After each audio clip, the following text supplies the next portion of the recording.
Hello and thank you for joining. You're watching OBN Horn of Africa.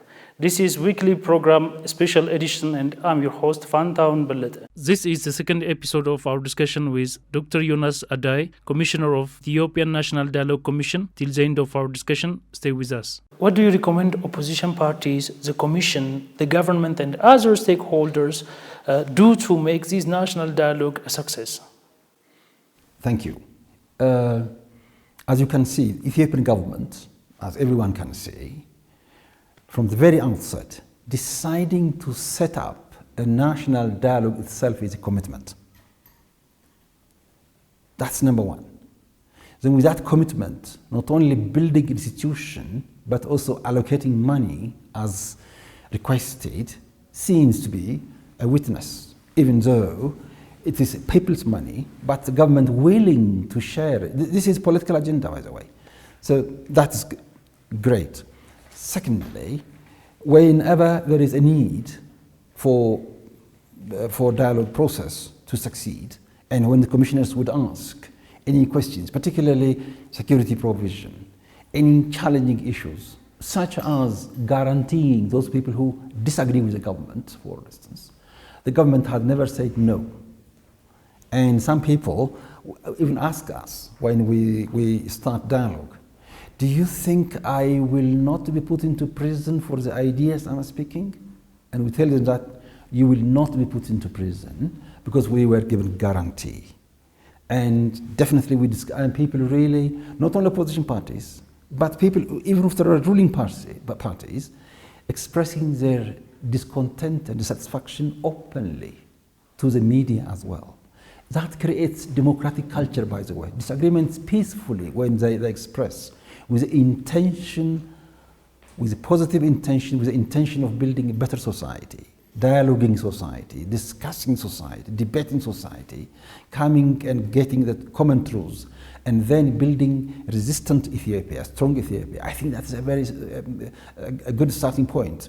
So from the government, we need more commitment as well, as already it has started, more commitment as well, because we'll have more to ask at the same time as we enter into the real dialogue coming into say about 3, 4, 5 months' time. And so we want the government to continue the support it has started relentlessly, to be honest. And so far, we absolutely are happy. The same is true with opposition parties. As we go across Ethiopia, most opposition parties, I say most, 99% almost, have been really supporting us at ideas level, in engagement, on the strategies that we are doing. If you do like this, when we had some disagreements somewhere in some of the regions we were, then it is opposition party that coming first and then reconciling those two people who were really disagreeing in the very meeting session.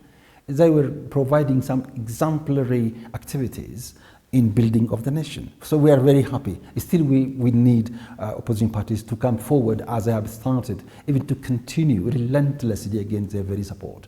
The same is true with civic societies.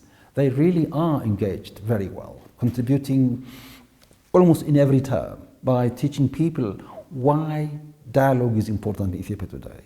What do we mean by dialogue itself? How can we make dialogue a culture? They are teaching. They are raising awareness of people. So we really are proud of what they are doing, and we want them to continue even better than that, including financial contributions where there is a need as well. And again, the media can break it or can make it. Media has constructive as well as destructive power, as we know. So far in Ethiopia, of course, the media really have been, particularly print media and of course electronic media, have been very positively contributing in the dissemination of national dialogue importance, the rationale behind, the meaning of dialogue, why national dialogue is needed, we still need more engagement, probing, asking, as you have already started, what are your successes, what are your challenges, how can you get along with this? This is absolutely important. Again, how strongly organized we are internally as well. Such questions really make us even stronger so that we can successfully accomplish what we performed as an oath in the parliament, what we pledged for the entire society. So I think the media can do those, and they can keep on teaching and disseminating good news. Most important, spreading positive energy and giving hope for the people, to be honest. It is hope, that's the engine of life. It is hope and faith, that is the foundation of our life as a whole. So by teaching people that rather than fighting, really discussing, really debating, really dialogue, that is the way out for Ethiopia to survive, for us as human beings to continue on this planet. So I think media has this huge role, and if we all cooperate, if we work together, if we unite, absolutely we can claim our right position in the world. So I'm sure we have a brighter future yet to come. Well, thank you again. How are you working with media? Or how are you working these days on media to create awareness among people? Yes, Fantown, that is a very, very practical question, to be honest. And there is a research conducted in Oromia region regarding accessibility of national dialogue, people's awareness. And there are three questions. One was whether dialogue is important or not. Number two, whether they trust National Dialogue Commission as an institution. And third, whether they had access to. So the first two were very positive. They raised, the commissioners say they trust, majority of them said. There is real significance, real importance in Ethiopia today. There is a need for national dialogue to be established. The third one, the media use. Because some of us are living in very remote areas. We listen to radio, we occasionally see on television, don't have more television, so they have to reach out. They have limitation on the media use. This is our public, our people telling us. The same is true when we went to Derrida, in Gondar, in Adama, in Sidama, in Somali. And so they all told us that we have to work hard on reaching out to the community. That's why I said this is very practical question. Then, how are we going to get? Yes, now we have reorganized, restructured communication strategy here, and we also had different personalities employed, working on social media, print media, electronic medias, and having a regular, of course, time to give you briefings as well as press release, and of course, again, regular contact with OBN, with all other private, public, as well as individualized social media as well. So we have those strategies, and yes, that is a food for thought and for us to get engaged. Well, transitional justice is also what Ethiopia is working on. Do you think that this transitional justice contributes for the national dialogue to be conducted nationwide? Right. I see this one not as simply as a commissioner, but also as a peace studies practitioner, as a researcher myself. Transitional justice, TJ, most of the time is an outcome of national dialogue. In peace processes, most of the time, in its logical order, the first one is cessation of hostilities. Number two, signature of accords or signing of comprehensive peace agreement. And the third one is national dialogue. Some people call it national conference, and there are many other names. So after national dialogue makes the recommendation. These people have been found to be criminals. So rather than treating their issues of national dialogue, they should be seen in the transitional justice. So they recommend. These are issues of justice. These are issues, particularly of transitional time. It could be retributive justice. It could be restorative justice. It could be transformative justice. So we leave that one to transitional justice at the same time. So logically, in research science, in peace studies particularly, transitional justice is outcome of national dialogue. However, depending upon the context, they can also work parallelly. They can work side by side, and they can support each other. So I see transitional justice as positive, as playing a very positive role, particularly the areas where we can't reach, for instance, they can reach and they can discuss, but they cannot override national dialogue. So they can feed each other, yes, they can work together, yes, even though the principle is they come after national dialogue on the basis of the recommendation of national dialogue. That's from scientific angle, as a researcher into SSR, so SSR, that is security sector reform, or DDR, based on entire peace building process. That's how we see in peace study science. However, contexts differ, and the one I have talked about seems to be very much embedded on Western approach to building peace. But in Ethiopian context, it can be also done side by side. And happily, luckily, we had discussions with Transitional Justice Committee, and we discussed, we deliberated, we also agreed that it definitely is outcome, but it's also possible to work side by side, hand in hand. So that's what we are doing, Fantown, currently. What is the danger of a single story narrative, since it is said to be one among the causing sustained disagreements among people? What is the danger of a single story narrative? I could see it from, again, three angles. The first one is singularity is most of the time questionable. Everything in the world is related, interlinked with each other. There is dialectical link, that is natural link with each other. If I just erase just one linguistic item, something comes to your mind very quickly.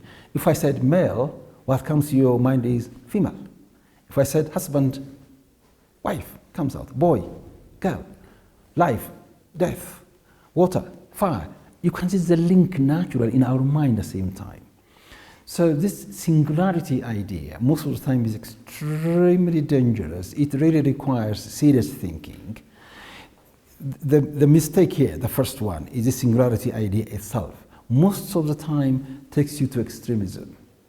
My way is superhighway. I am the right person. Only what I say is right. If you don't accept mine, you are wrong. That's dangerous. That's not the way the world works. So that's the general principle of things being almost always related with each other, if you just see what I'm getting at. Number two, in peace science, we don't have one cause, one result relationship in conflict. A conflict can be caused by one conflict that we see, could be caused by hundreds of causes. What we see today in some part of Oromia, some part of Amhara, there is no one cause. There are different causes. So this monocausal approach, technically we call it monocausal, one cause approach, almost always flawed argument. There is always another angle, another side of any story at the same time. If you have a coin, there are two sides of a coin. There is no one coin, only one side. No, this is naturally there. So you can see our hand. Here the front and the back. It's naturally there. So it is almost unnatural to think only in single aspects, single narrative. Then it starts from immaturity, if you like, lack of understanding as well, and at the same time, not particularly political immaturity, and the very political culture itself. So it leads most of the time to really more danger, more conflict rather than resolutions. The third one is for systemic thinking, because things work in systems. That's just I wanted to add.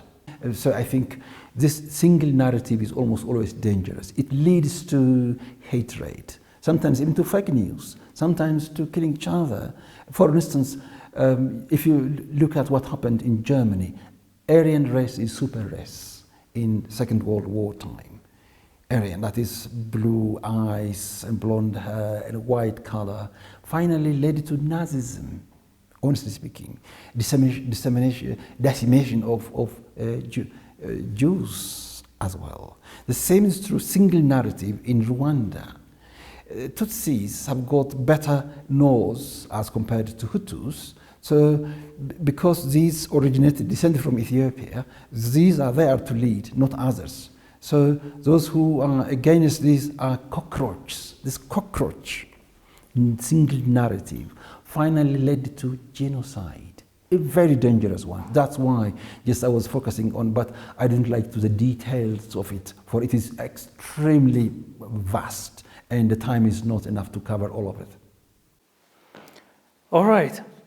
What is the Commission doing right now, and what are the next schedules? What is the Commission doing now? Okay, the Commission has just done in Sidama, in Dire Dawa, in southwest Ethiopia, in Gambela, in Harar, and in, of course, partly in, of course, completely in Addis, and partly in Benishangul Gumuz. The selection process, particularly of training of the partners to select participants to hold national dialogue at regional level, and to also select the initial agenda for national dialogue. These are things that we have been doing, and now we are planning to go to southern Ethiopia, central Ethiopia, and then to, of course, to Amhara and Oromia, Tigray, Afar, and of course Somalia in the remaining parts of Ethiopia, and then complete this participant selection and initial agenda selection as well. That is what we have planned to continue to do. And engaging the diaspora outside. We already planned at two levels. The first level is engaging diaspora, that is Ethiopians outside of the country, through Zoom meetings, through virtual communication, the first, and secondly, face-to-face, inshallah, God willing, when the time comes. This grand national dialogue needs collaborative work with various stakeholders, as we have been saying, stakeholders that should contribute for this national dialogue, like government, political parties, citizens. How strongly is your commission working on creating awareness among stakeholders? I think you have said something about this. How is your commission working with these stakeholders? I can say with the general stakeholders. Correct. This is, Fantaun, very important, again, very significant question that we should deal with. Awareness raising is a continuous work. It's not really a one-day work. It should be on a continuum. And so what we are doing, what we have done so far, particularly, what we have done so far, is to reach out to all over Ethiopia, the first one, to understand the context, and then to establish spokespersons or bridge between the Commission and those regions at the same time. So the first one is then introducing what we are doing, and of course raising awareness and the methodology we have on collecting agenda from the people. And they also aired out, they gave their own inputs, and they advised us and they encouraged us that it's a very good start, and areas to be improved, like communication, for instance, we mentioned before. And the second level of engagement is having different stakeholders, for instance, with the Ethiopian public universities. We have about 48 universities, and there's a consortium of that led by Addis Ababa University. So we signed memorandum of agreement with that university's consortium. And then we also signed agreement with the Ethiopian Civil Society Consortium. And they have about 4,000 organizations under them. So we are working together. Again, with Ethiopian Political Parties Council, we have signed memorandum of understanding with them. And one of their former leaders is a member of National Dialogue Commission advisors in the advisory board as well, opposition party, previous chairperson, of course, working with us at the same time here. and with Ethiopian Teachers Association and Religious Council and the Youth Council, with many others, with Ethiopian Workers Association as well, or Labor Union they call it. So we have those understandings, concept exchange, and even with the Diaspora Association here as well.